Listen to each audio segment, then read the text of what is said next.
Hi, ನನ್ನ ಹೆಸರು ನರೇಂದ್ರ. ನೀವು ನೋಡ್ತಾ ಇದ್ದೀರಾ tech report Kannada YouTube channel. ಈ ವಿಡಿಯೋದಲ್ಲಿ ನಾವು carrier AC 1.5 ton 5 star unboxing ಮತ್ತು ರಿವ್ಯೂ ಆದರೆ ನೋಡೋಣ. ಮೊದಲನೇದಾಗಿ ನಾವು ಇದರ ಕೂಲಿಂಗ್ ಕೆಪಾಸಿಟಿ ನೋಡೋದಾದರೆ 5000 ವಾಟ್ಸ್ ಕೂಲಿಂಗ್ ಕೆಪಾಸಿಟಿ ಇರುತ್ತೆ. 5.13 IC ರೇಟಿಂಗ್ ಇರುತ್ತೆ. ಈ ಥರ ತುಂಬ ಇರುತ್ತೆ. ಒನ್ಸ್ ಇನ್ಸ್ಟಾಲೇಷನ್ ಎಲ್ಲ ಆದಮೇಲೆ ಅದ್ರ ಬಗ್ಗೆ ಎಲ್ಲ ಮಾತಾಡೋಣ. ಅದಕ್ಕಿಂತ ಮುಂಚೆ ನಾವು ಇದನ್ನ ಬುಕ್ ಮಾಡಿದಾಗ ನಮಗೆ 2 ಬಾಕ್ಸ್ ಆದರೆ ಬರುತ್ತೆ. ಒಂದು ಇಂಡೋರ್ ಯೂನಿಟ್ ಬಾಕ್ಸು, ಮತ್ತೊಂದು ಔಟ್ಡೋರ್ ಯೂನಿಟ್ ಬಾಕ್ಸು. ಸೊ ನಮಗೆ ಒಂದೊಂದು ಯಾವ ಬ್ಯಾಗ್ಸಲ್ಲಿ ಏನೇನು ಬರುತ್ತೆ ಅಂತ ನೋಡೋದಾದರೆ, ನಮಗೆ ಒಂದರಲ್ಲಿ ಇಂಡೋರ್ ಯೂನಿಟ್ ಬಾಕ್ಸ್ನಲ್ಲಿ ಮತ್ತು ರಿಮೋಟು, ಯೂಸರ್ ಮ್ಯಾನ್ಯುಯಲ್ಲು ಮತ್ತು ಸ್ಕ್ರೂ ಆದರೆ ಬರುತ್ತೆ. ಔಟ್ಡೋರ್ ಯೂನಿಟ್ ಬಾಕ್ಸಲ್ಲಿ ಕಂಪ್ರೆಸರು ಮತ್ತು ಕಾಪರ್ ಆದರೆ ಬರುತ್ತೆ. ಇನ್ನು ನಾವು ಇದರ ಡಿಸೈನ್ ಬಗ್ಗೆ ಮಾತನಾಡೋದಾದರೆ, ಇಲ್ಲಿ ನಮ್ಗೆ ಆಲ್ಮೋಸ್ಟ್ ಎಲ್ಲ ಪ್ಲೈನ್ ಇರುತ್ತೆ. ಇಲ್ಲಿ ಮಧ್ಯದಲ್ಲಿ ಕ್ಯಾರಿಯರ್ ಅಂತ ಇರುತ್ತೆ. ಈ ಸೈಡು ಫುಲ್ ಕಂಪ್ಲೀಟ್ ಆಗಿ ಈ ಸೈಡು ನಮಗೆ 5 ಸ್ಟಾರ್ ರೇಟಿಂಗ್ ಇರುತ್ತೆ ಲೆವೆಲ್ಲು. ಮತ್ತು ಇಲ್ಲಿ ನಮಗೆ 6-in-1 AC ಇನ್ವರ್ಟರ್ ಟೆಕ್ನಾಲಜಿ ಅಂತ ಇರುತ್ತೆ. ಇನ್ನು ಇದನ್ನ ನಾವು ಫಿಲ್ಟರ್ನ ಓಪನ್ ಮಾಡಬೇಕಂದ್ರೆ ಇಲ್ಲಿ ನಮಗೆ ಟಾಪ್ ಇಂದನೇ ನಾವು ಈಗಾದರೆ ಓಪನ್ ಮಾಡಿದ್ರೆ ನಮಗೆ ಇಷ್ಟೇ ಇದು ಓಪನ್ ಆಗೋದು. ನಾವು ಡೈರೆಕ್ಟಾಗಿ ಇಲ್ಲಿಂದ ಫಿಲ್ಟರ್ಗಳನ್ನ ಬೇಕಾದರೆ ತೆಕ್ಕೊಂಡು ಕ್ಲೀನ್ ಆದರೆ ಮಾಡಬೇಕಾಗುತ್ತೆ.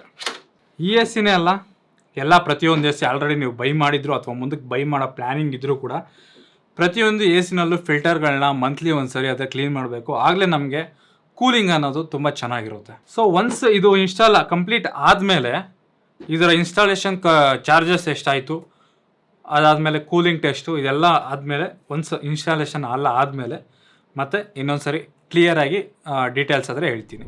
ಇನ್ಸ್ಟಾಲೇಷನ್ ಆದರೆ ಕಂಪ್ಲೀಟ್ ಆಗಿದೆ. ಈ AC-ನಲ್ಲಿ ನಮಗೆ 5000 ವಾಟ್ಸ್ ಕೂಲಿಂಗ್ ಕೆಪಾಸಿಟಿ ಇದೆ. ಮತ್ತು ಇದರ ಎಕ್ಸಾಕ್ಟ್ ನೆಟ್ ಕೆಪಾಸಿಟಿ ನೋಡೋದಾದರೆ ನಮಗೆ 1.43 ಟನ್ ಇದೆ. ಇನ್ಸ್ಟಾಲೇಷನ್ ಕಾಸ್ಟ್ ನಮಗೆ ಅರೌಂಡ್ 1415 ರೂಪಾಯಿ ಆದರೆ ಆಯಿತು. ಔಟ್ಡೋರ್ ಯೂನಿಟ್ ಸ್ಟ್ಯಾಂಡ್ಗೆ ನಮಗೆ 850 ಆದರೆ ಚಾರ್ಜ್ ಮಾಡಿದ್ರು.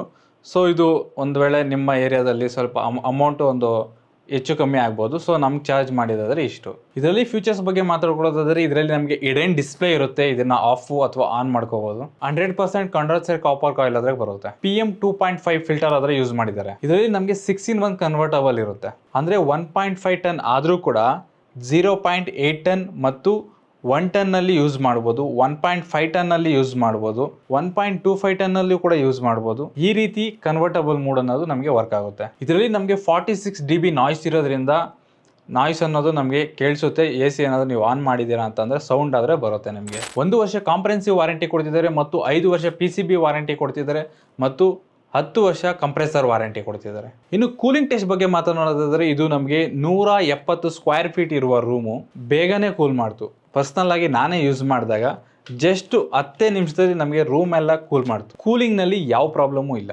AC-ಗಳಲ್ಲಿ ನಾವು ಮೇಯ್ನಾಗಿ ನೋಡೋದೇ ಕೂಲಿಂಗು, ಮತ್ತು ಕೂಲಿಂಗೇ ಚೆನ್ನಾಗಿದೆ ಅಂತ ಹೇಳ್ತಿದ್ದಾರೆ. ಹಾಗಾದರೆ ನಾವು ಈ AC-ನ ಬೈ ಮಾಡ್ಬೋದಾ ಅಂತ ಅಂದರೆ ಬೈ ಮಾಡ್ಬೋದು. ಬಟ್ ಕೆಲವೊಂದು ಇದರಲ್ಲಿ ಕೂಡ ಕಾನ್ಸ್ಗಳಿದ್ದಾವೆ. ಅದನ್ನು ಏನೇನಂತ ಅಂದರೆ, ಮೊದಲನೇದು 46 dB ನಾಯ್ಸು. ಕೆಲವರಿಗೆ ಸೌಂಡ್ ಇದ್ರೆ ನಿದ್ದೆನೇ ಬರಲ್ಲ. ಸೊ ಅಂಥವ್ರಿಗೆ ಇದೊಂದು ದೊಡ್ಡ ಮೈನಸ್ ಪಾಯಿಂಟು. ಸೊ ಹಾಗಾಗಿ ಇದನ್ನು ನೀವು ಸ್ಕಿಪ್ ಆದರೆ ಮಾಡ್ಬೋದು. ಯಾಕಂತಂದರೆ 46 dB ನಾಯ್ಸ್ ಇರೋದ್ರಿಂದ ನಿಮಗೆ ಸೌಂಡ್ ಆದರೆ ಕೇಳಿಸುತ್ತೆ. ಸೌಂಡ್ ಬಂದರೂ ಪರವಾಗಿಲ್ಲ ಅಂತಂದರೆ ನೀವು ಇದನ್ನು ಯೂಸ್ ಮಾಡ್ಬೋದು. ಮತ್ತೊಂದು ಕಾರಣ ಅಂತ ಅಂದರೆ, ಇದರಲ್ಲಿ ನಮಗೆ 2 ವೇ ಸ್ವಿಂಗ್ ಮಾತ್ರ ಇರುತ್ತೆ, 4 ವೇ ಸ್ವಿಂಗ್ ಇರಲ್ಲ. ಸೊ ಹಾಗಾಗಿ ನಮಗೆ ಒಂದೇ ಡೈರೆಕ್ಷನ್ನಲ್ಲಿ ನಮಗೆ ಕೂಲಿಂಗ್ ಆದರೆ ಕೊಡುತ್ತೆ. ಒಂದು ವೇಳೆ AC-ನ ಏನಾದರೂ ಬೈ ಮಾಡಿ ನಿಮಗೆ ಒಳ್ಳೆ ಕೂಲಿಂಗ್ ಬರ್ತಾ ಇಲ್ಲ ಅಂತ ಅಂದರೆ, ನೀವು ಕಾರ್ನರಲ್ಲಿ ಇಕ್ಕಿದ್ದೀರಾ ಅಂತ ಅಂದರೆ ನಿಮಗೆ 2 ವೇ ಸ್ವಿಂಗ್ ಇರೋದ್ರಿಂದ ಕಾರ್ನರಲ್ಲಿ ಇಕ್ಕಿದ್ರೆ ನಿಮಗೆ ಸರಿಯಾಗಿ ಕೂಲಿಂಗ್ ಬರಲ್ಲ. ಸೊ ಮಿಡಲಲ್ಲಿ ಇಕ್ಕಿದ್ರೆ ನಿಮಗೆ ಒಂದೇ ಡೈರೆಕ್ಷನಲ್ಲಿ ಕೂಲಿಂಗ್ ಬರೋದ್ರಿಂದ ಇವೇನಾಗುತ್ತೆ, ಸ್ಪ್ರೆಡ್ ಆಗುತ್ತೆ. ಇದರಲ್ಲಿ 3ನೇ ಕಾನ್ ಏನಂತಂದರೆ, ಅದು ಸರ್ವಿಸ್ ಇಶ್ಯೂ. ಒಂದು ವೇಳೆ ನೀವು ಮೆಟ್ರೋ ಸಿಟಿಯಲ್ಲಿ ಇದ್ದೀರಾ ಅಂತ ಅಂದರೆ ನಿಮಗೆ ಸರ್ವಿಸ್ಗೆ ಯಾವ ಪ್ರಾಬ್ಲಮ್ಮೂ ಇಲ್ಲ. ಒಂದು ವೇಳೆ ನೀವು ನಾನ್ ಮೆಟ್ರೋ ಸಿಟಿಯಲ್ಲಿ ಇರ್ತೀರಾ ಅಂತ ಅಂದರೆ, ವಿಲೇಜ್ಗಳಲ್ಲಿ ಅಥವಾ ಟೌನ್ಗಳಲ್ಲಿ ಇರ್ತೀರಾ ಅಂತಂದರೆ ನಿಮಗೆ ಆಬ್ವಿಯಸ್ಲಿ ಸರ್ವಿಸ್ ಇಶ್ಯೂ ಇದೆ, ಕೆಲವು ಕಡೆ ಇದೆ. ಸೊ ಹಾಗಾಗಿ ನೀವೇನಾದರೂ ಪರ್ಚೇಸ್ ಮಾಡ್ತೀರಾ ಅಂತ ಅಂದರೆ ನಿಮ್ಮ ಪರ್ಟಿಕ್ಯುಲರ್ ವಿಲೇಜ್ ಸೈಡು ಇದರ ಸರ್ವಿಸ್ ಇದೆಯಾ ಇಲ್ವಾ ಅಂತ ಚೆಕ್ ಮಾಡಿಸ್ಕೊಡಿ. ಸದ್ಯಕ್ಕೆ ಇದರ ಬೆಲೆ ನಮಗೆ ಅರೌಂಡು 42,000 ಇದೆ. ಕಾರ್ಡ್ ಆಫರ್ ಯೂಸ್ ಮಾಡ್ತೀರಾ ಅಂತಂದರೆ ಇದು ನಮಗೆ 38ಗೆ ಬರುತ್ತೆ. ಸೊ ಈ 38,000ಕ್ಕೆ ನಾವು ಬೈ ಮಾಡ್ಬೋದಾ ಅಂತ ಅಂದರೆ, ನೀವು ಅದೇ 46 dB ನಾಯ್ಸು ಮತ್ತು ಸರ್ವೀಸು ಮತ್ತು 4 ವೇ ಸ್ವಿಂಗ್ ಇರಲ್ಲ. ಸೊ ಈ 3ನ್ನು ಕನ್ಸಿಡರ್ ಮಾಡಿ ಇದನ್ನು ತಗೊಳ್ಳಿ. ಈ 3 ನಿಮಗೆ ಮ್ಯಾಟ್ರ್ ಅಲ್ಲ ಅಂತ ಅಂದರೆ, ಇದು ಕೂಲಿಂಗ್ ಆದರೆ ಚೆನ್ನಾಗಿ ಕೊಡುತ್ತೆ, ನೀವು ಆಗ ಹೋಗ್ಬೋದು ಇದನ್ನು ತಗೊಳ್ಳೋಕ್ಕೆ. ಒಂದು ವೇಳೆ ಈ 3ರಲ್ಲಿ ನಿಮಗೆ ಯಾವುದೊಂದು ಡಿಸ್ಕಂಫರ್ಟ್ ಆದರೂ ಕೂಡ ನೀವು ಇದೇ ಬೆಲೆಯಲ್ಲಿ ಕೆಲವು ಚೆನ್ನಾಗಿರೋ AC-ಗಳಿದ್ದಾವೆ, ಅದನ್ನು ತಗೋಬೋದು. ಆಲ್ರೆಡಿ ನಮ್ಮ ಚಾನಲಲ್ಲಿ ಯಾವ AC ಬೆಸ್ಟ್ ಅನ್ನೋದ್ರ ಬಗ್ಗೆ ನಾವು ಆಲ್ರೆಡಿ ವಿಡಿಯೋ ಮಾಡಿದ್ದೀವಿ. ಸೊ ಅದನ್ನು ಒಂದ್ಸರಿ ಚೆಕ್ ಮಾಡಿ. ಒಂದು ವೇಳೆ ನೀವು ಕಾರ್ಡ್ ಯೂಸ್ ಮಾಡಿ ಕೂಡ ನಿಮಗೆ 2-3 ಜಾಸ್ತಿ ಅಮೌಂಟ್ ಹಾಕ್ತೀನಿ ಅಂತ ಅಂದರೆ, ನಿಮಗೆ LG ಚೆನ್ನಾಗಿದೆ, ಪ್ಯಾನಾಸೋನಿಕ್ ಚೆನ್ನಾಗಿದೆ, ಡೈಕಿನ್ ಚೆನ್ನಾಗಿದೆ. ನಿಮ್ಮ ಬಜೆಟ್ ಏನಾದರೂ 40K ಅಂತ ಅಂದರೆ ನೀವು ಈ ಮೂರಲ್ಲಿ ಯಾವುದಾದ್ರೂ ಪರ್ಚೇಸ್ ಮಾಡ್ಬೋದು. ನಿಮಗೆ ಸ್ಟ್ರಾಂಗ್ ಕೂಲಿಂಗ್ ಬೇಕು ಅಂತಂದರೆ ಡೈಕಿನ್ನ ಪರ್ಚೇಸ್ ಮಾಡಿ. ಸೌಂಡ್ ಬರಬಾರ್ದು, ಒಳ್ಳೆ AC ಬೇಕು, ಬ್ರ್ಯಾಂಡ್ ಆಗಿರಬೇಕು ಅಂತಂದರೆ LGನ ಪರ್ಚೇಸ್ ಮಾಡಿ. ಸ್ಮಾರ್ಟ್ AC ಬೇಕು, ಕೂಲಿಂಗು ಚೆನ್ನಾಗಿರಬೇಕು ಅಂತಂದರೆ ನಿಮಗೆ ಪ್ಯಾನಾಸೋನಿಕ್ ಆದರೆ ಚೆನ್ನಾಗಿರುತ್ತೆ.